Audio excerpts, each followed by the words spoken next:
everybody, it's me, CSP, and today I am back with another ASMR video. Today is a very rare investment video, stock market ramble video, and kind of going a little bit more in depth on why I've been investing and what I've been investing in, and just covering what I think is going to happen in the market, all of the different random things. I don't know. I don't have too much of a script laid out for this video, but I can promise you one thing. It should be relaxing.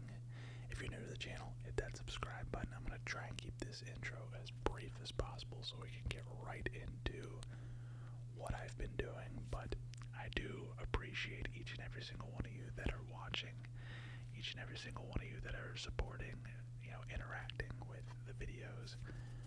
Really helps out, so hit that like button, hit that subscribe button before you sit back, relax, and enjoy.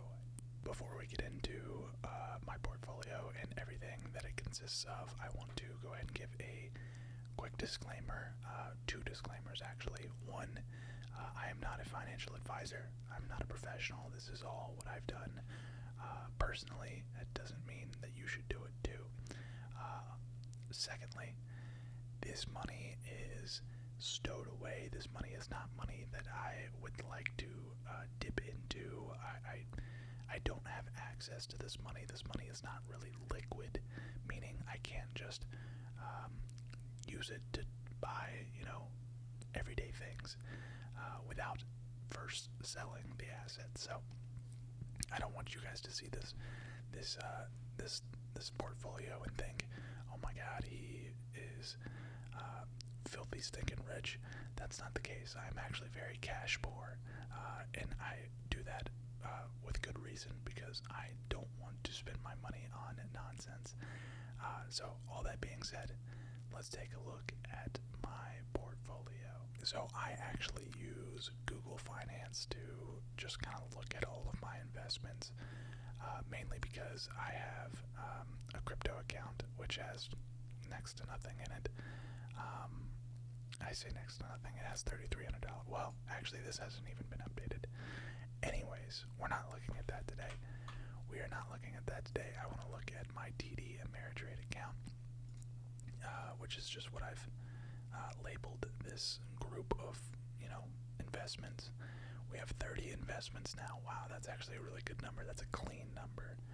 30 different investments, and I'm going to go through each and every single one of them, but these numbers aren't exactly accurate. The 5-day is probably accurate. We're probably up to 2.5% this week. Solid week in the markets. But as far as like the month and stuff goes, not all of these are accurate, because I have bought new when I import all the data into Google Finance. Sometimes it gets messed up. Sometimes I didn't put the right date or something like that. So usually every time I make a new buy, it just like signifies that as, oh, he made, if I took $5,000 in cash and, buy $5,000 worth of Google Finance is like, coincidentally enough, Google Finance is like, he just made $5,000, and that's not really the case. I just shifted my assets from cash into, a stock. So that being said, we have $212,000 now in our investment account, which is the most that I've ever had by far. A lot of you guys maybe don't know, I did used to own a home. I sold my home back in July and kind of parked that cash into an investment account so that it's still working for me. And it's getting close. Obviously, the market kind of dipped in the last 6 months, 9 months, but I'm close to, thanks to dollar cost averaging, I'm close to being in the green on a couple of the investments that I made, and I'll get into those in a minute. But we have, I'm just going to go straight down the line. We're going to go in order of name. from ascending, so A to Z. We have Alphabet, which is Google. Alphabet Inc. Class C. I have 110 shares of that. It's actually one of my heavier single share investments, single stock investments. This is kind of a short-term investment. I have, I think, 100 shares that I'm willing to hold on to, but these 10 right here, I kind of want to make that kind of short-term investment. If this pops to like 150, I'll sell these 10 shares, and I'll have $1,500 that I can put elsewhere. Google is not a dividend payer, which is something that I've really taken interest in.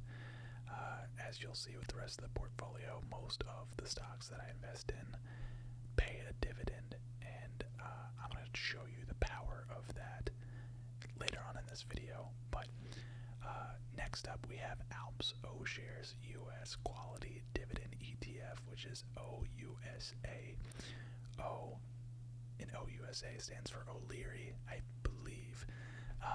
This is Kevin O'Leary's dividend ETF. This is actually my number one holding, coincidentally enough, and it is one of the two ETFs that I own that is actually in the green, I believe. Maybe slightly in the red, I don't know, but this is a monthly paying dividend ETF, and I am all about that. I am just thrilled with dividends lately. Next we have Apple. They pay a small dividend, but they're also a great stock. I kind of want to own more of this. I'd like to get this number up to like maybe a $10,000 worth of stocks.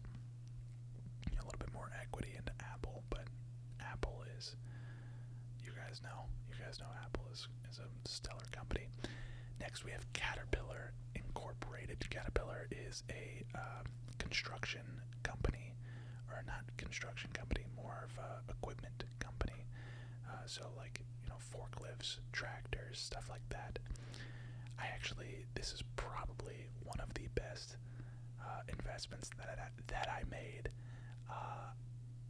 with the money that I made from selling my home.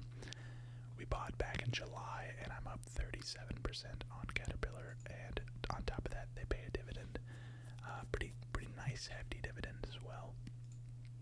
I think they pay 1.83% dividend yield, which is solid. PE ratio is 19, which is healthy. Year to date, up 10% in the last year. So just for visual representation, I bought right here, and now we're up here.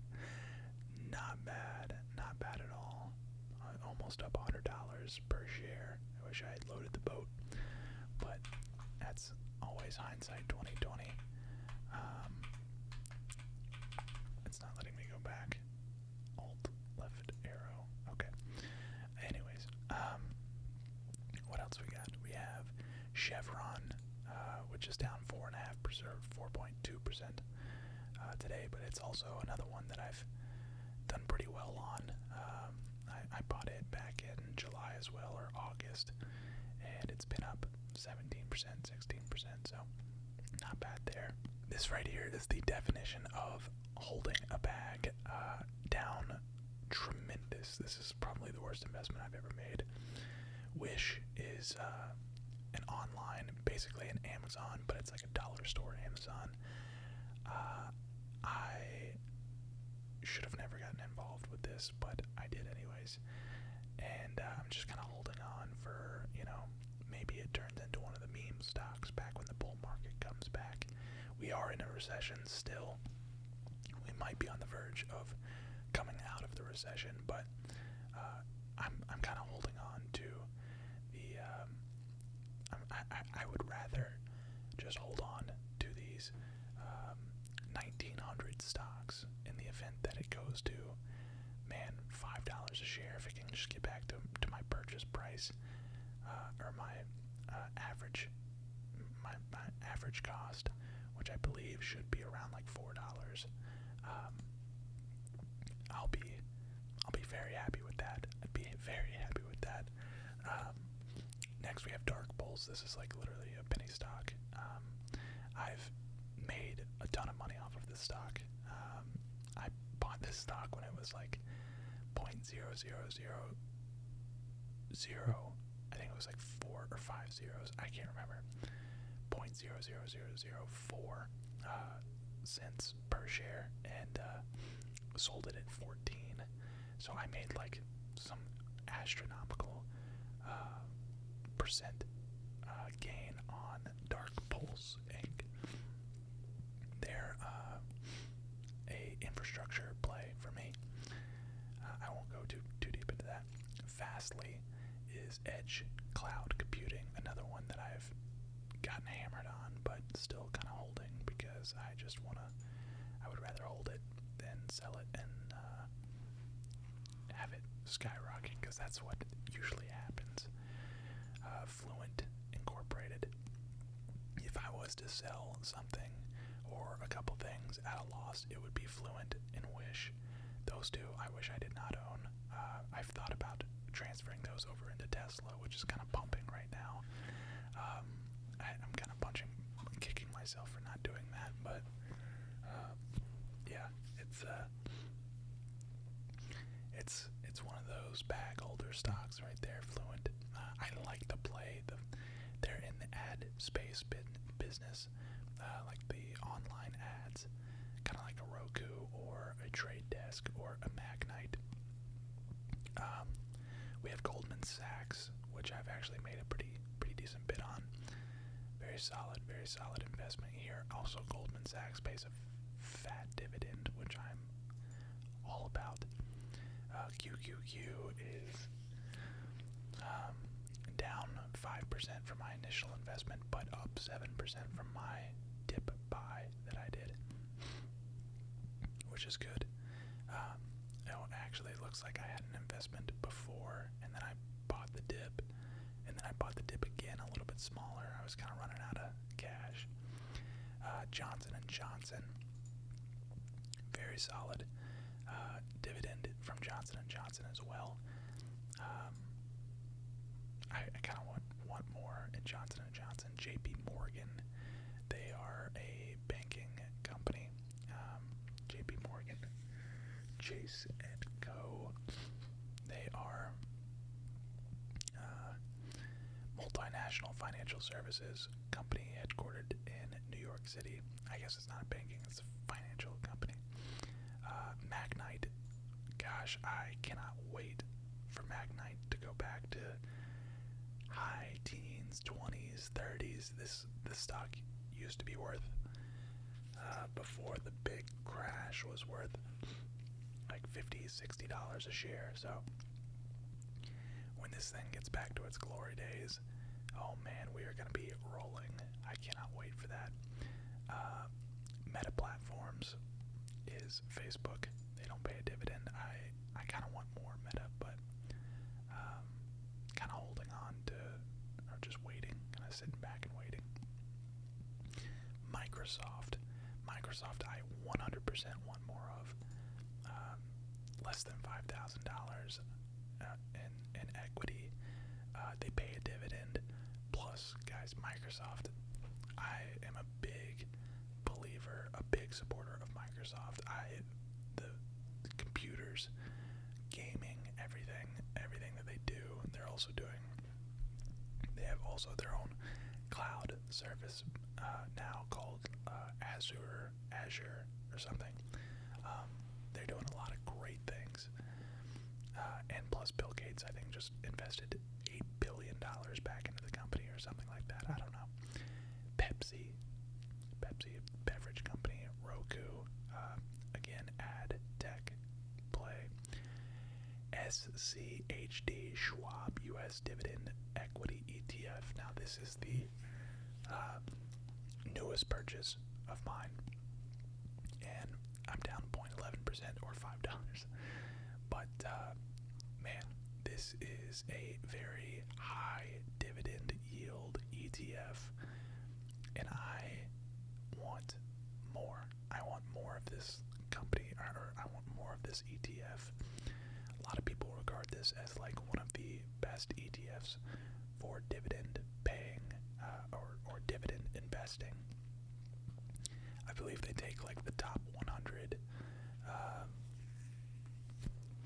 dividend kings or dividend aristocrats. I can't remember exactly what it is, but the dividend is really nice. The dividend is really, really nice.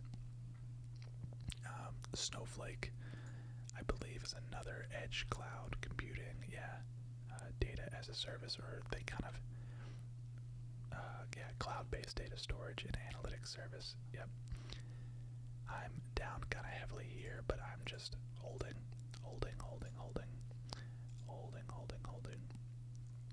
We got SPY, which is the S&P 500. We have Target, which is Target. Made a pretty good profit off of Target. Tesla, I really want to buy more Tesla, but I'm scared. I don't know why I'm scared. This might be Elon Musk's triumphant return, or who knows? I don't know. I'm a fan of Elon Musk. I should invest in Tesla, but just the antics are a little scary sometimes for me. Trade Desk, another ad tech play. Uber, solid. I'm in the red with Uber, but don't care. Long term.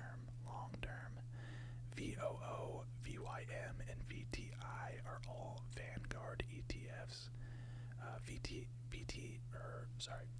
VYM is the high dividend yield ETF, and it's actually, I think, been my best performing ETF out of any of the ETFs. Yeah, it looks like, it's my best performer out of. I've made the most gains out of any of the ETFs. And then we have Walmart and Disney down here, which Walmart pays a dividend as well, up 9% here. So not bad at all. I feel like I'm pretty diverse. If I could be more diverse, or a potential move that I could do more to kind of protect myself more, is maybe buy some REITs, which are real estate investment ETFs, and maybe some more oil. Like,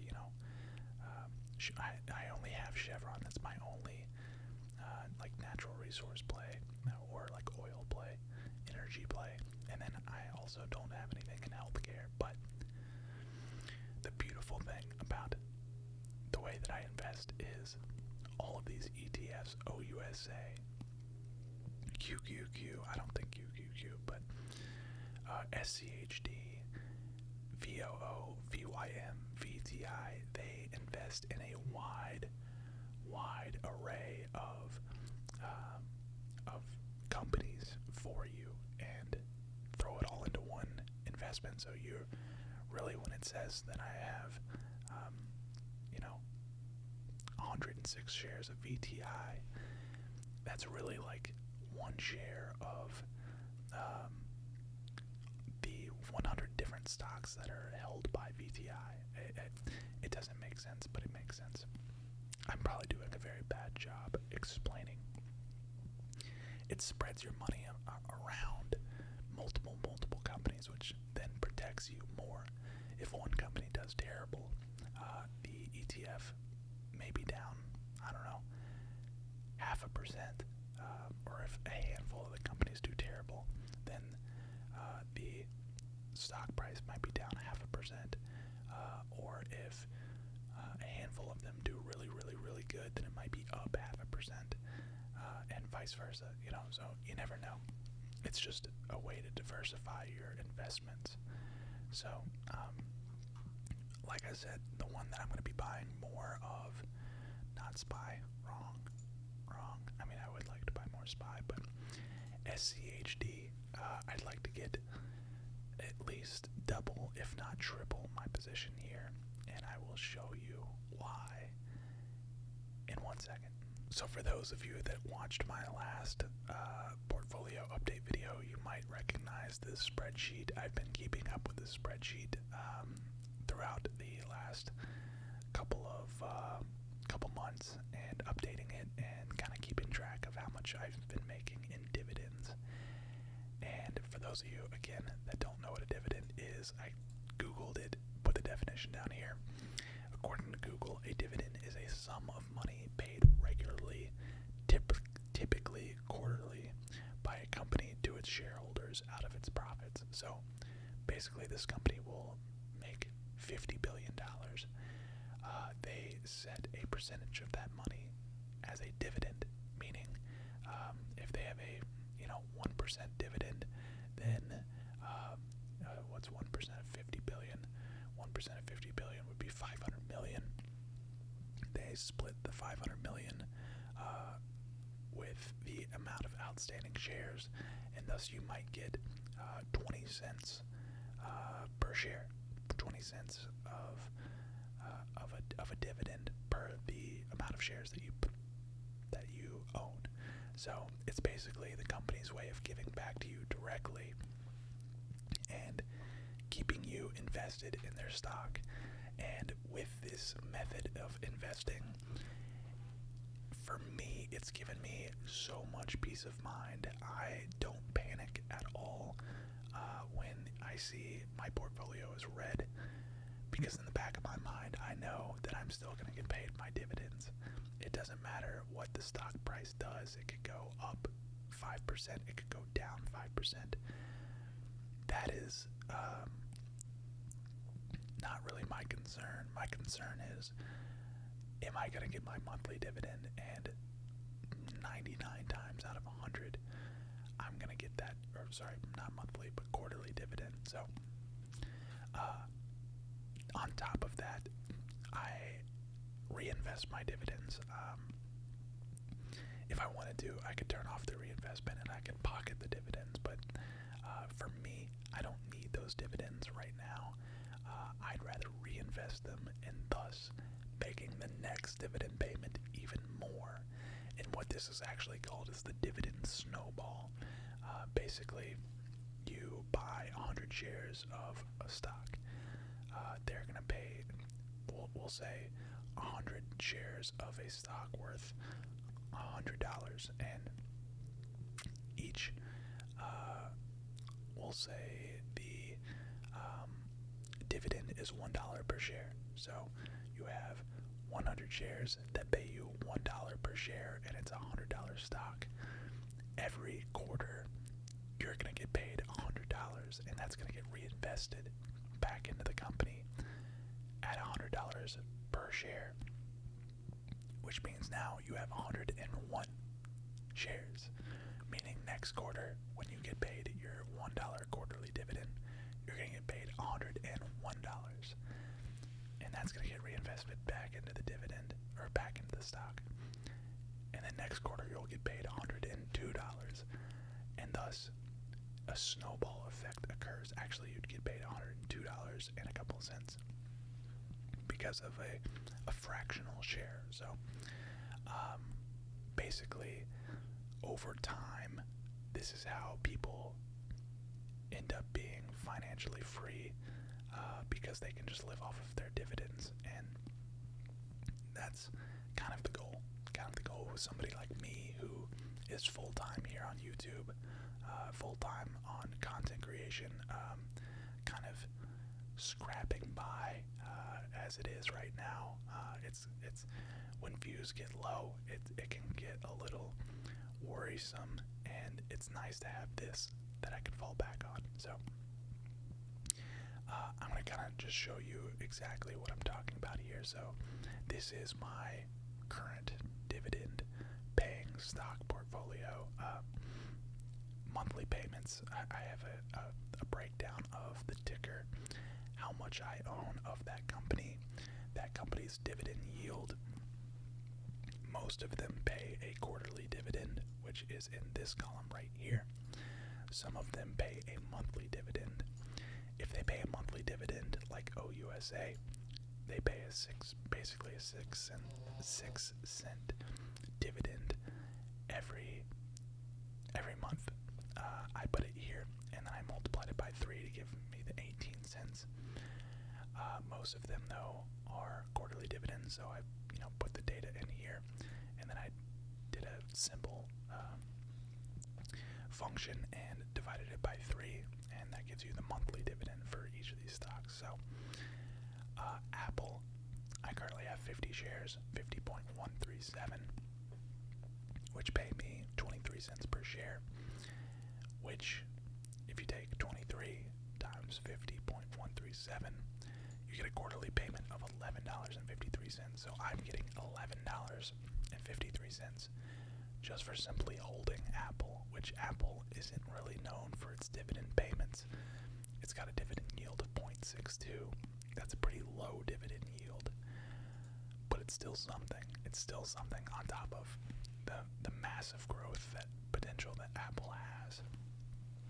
Plus, another thing that companies can do, and I haven't even mentioned this, another part of the dividend snowball is typically companies will raise their dividend payments. I don't know, every so often. About some of them do raise every year, some of them raise every 2 years. So back to my example of having 100 shares of a $100 stock that pay $1 per share. After 2 years, the company might raise their dividend payment to $1.10 or $1.25, and thus raising your quarterly payments without you actually doing anything at all. So I'll show you guys an example of this after I'm done going over all the quarterly payments. Caterpillar, one of the reasons why I invested in them, I felt it was a relatively safe stock, but they also pay $2.52, the dividend yield is 2.5%, meaning I own 16 shares. I think I own between the two, between Apple and Caterpillar, I think I have more money invested into Apple, but the dividend yield for Caterpillar is way higher, meaning I get paid $19.30 compared to the $11.53 in Apple, but I have more equity in Apple. So it's different for every company. Obviously there's a place for these high dividend yield stocks, but there's also a place for the low dividend yield stocks. The lower the dividend yield, that's more money that the company is keeping for themselves, hopefully reinvesting into the company, and thus raising your stock price, so you're growing in two different ways.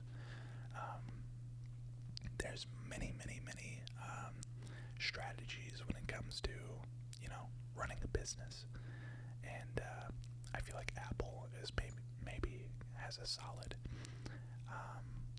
balance of the two, But we have Chevron, which actually has a very high 3.08 dividend yield, pays $36.11 a quarter, meaning I do nothing, guys. I physically just own the stock, and I get $36.11 in return every quarter. It just shows up in the form of a reinvestment. Goldman Sachs, the same. A lot of these, as you can see, 2.59, 2.57, 3.62, very big dividend yields. So we're looking at $50 a quarter, $26 a quarter, $25 a quarter, just for holding the stock. And now you understand why dividend investing is peace of mind. Like I said before, I really don't care if the stock goes up 5%, if the stock goes down 5%. Personally, I kind of hope the stock goes down 5% in the short term, because then that means I can buy more at a lower price, thus raising my quarterly payments. And also the quarterly payments that I am getting get reinvested at a lower stock price. So short term with dividend investing, I kind of hope it goes down, obviously, or I don't hope that it goes down, but I'm okay with it going down, because I want to make money. In the end, I want all of my stocks to go up. But if it goes down, I'm okay. I can see a positive in a stock going down, a stock that I invested in going lower than where I bought it at. We have Microsoft with a 1.07 dividend yield, $13.65. And now we have OUSA. OUSA is, like I said, Kevin O'Leary's dividend-paying ETF, 6 cents a month. That pays me $31 a month. $31 a month. That's actually a significant amount of that could be put towards rent. That could be put towards a grocery bill or something. $31, like I said, doesn't sound like a lot. But when you stack $31 with $5, $6, $4, $8, $8, $16, $12, $6, $3, all of a sudden, if you look down here, I'm making $239 a month in dividends. Not all of these pay out monthly. The only one that does, like I said, is OUSA. But if you look at it by quarter, I'm making $717 a quarter. And another thing that I've done is I've actually lowballed some of these monthly dividends. So like Apple has a set dividend, a set monthly payment or quarterly payment, quarterly dividend of 23 cents. But stuff like OUSA at 6 cents or QQQ at 40 cents and VOO, VTI, VYM, these ETFs actually fluctuate on how much they pay you. And for these projections, I actually went pretty low. Typically, OUSA is actually maybe closer to 7 cents. And so I don't want to change it here, but I made a copy of this spreadsheet. And if we go into here and go 0.07, watch what happens to the monthly payment. It goes from $31 to $36, $5 more a week, or sorry, $5 more a month, which turns into $15 more a quarter. Same with like VTI, VOO. We can go, I think VTI is probably, no, VYM, I believe, is the one that I own a good bit of. We have it set to 65 cents, but sometimes it might be 75 cents. Boom, look at that. Goes from $1.12 to, or sorry, it goes from $112 in quarterly payments to $130 in quarterly payments. Again, I didn't buy more. It just, the dividend payment went up. So, say down the road, Apple decides to raise their dividend. They might raise their dividend by, I don't know, 5%, which would be about 3 cents. So it would probably be $1.26. Now all of a sudden I'm making $2 more a quarter. That's kind of a bad example. I think a really good example would be, where is it? JPM? No, Goldman Sachs. Goldman Sachs has been raising their quarterly dividends like every year or every 2 years, and they've been raising it by like 25 cents. So we'll do a quarterly dividend of $2.75, and all of a sudden my $50 becomes $55 a quarter. And again, doesn't sound like much, but that's because I'm so early on in the game. I'm just scratching the surface of dividend investing.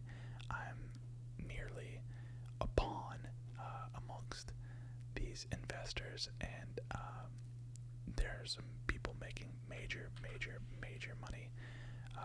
Just for example, if we took OUSA up to 1,000 shares, all of a sudden, oh my goodness, I'm making $60 a month, $180. Let's take Pepsi up to 25. Let's take QQQ up to 100. Let's take SCHD up to 105. Let's take SPY up to 120. Let's take Target up to 50. Let's take VOO up to 100. Let's take VTI up to 195. VYM up to 300. VYM or Walmart up to 55. Let's go Microsoft up to 45. JPM to 55. J&J to 40. Goldman Sachs to 50. Chevron to 55. CAT to 40. Apple to 105. And look at this. Now we're making $475 a month. $1,400 a quarter. This is almost,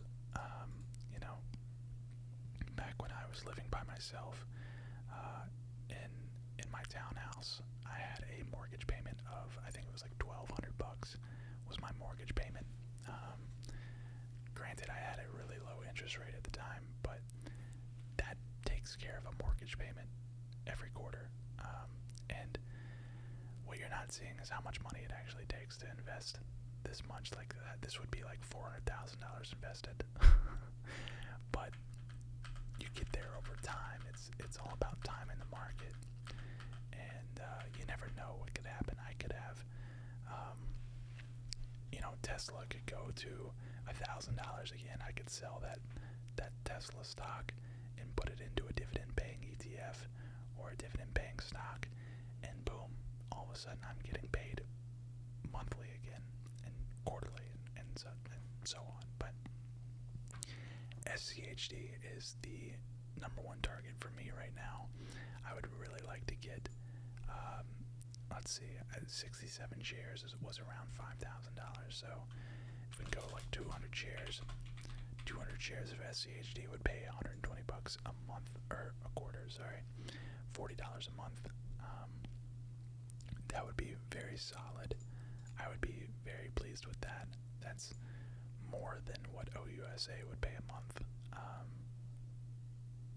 And I believe I own about $22,000 worth of OUSA, so it's a higher dividend yield than OUSA, but doesn't pay monthly. But that's about enough, though. That's enough rambling.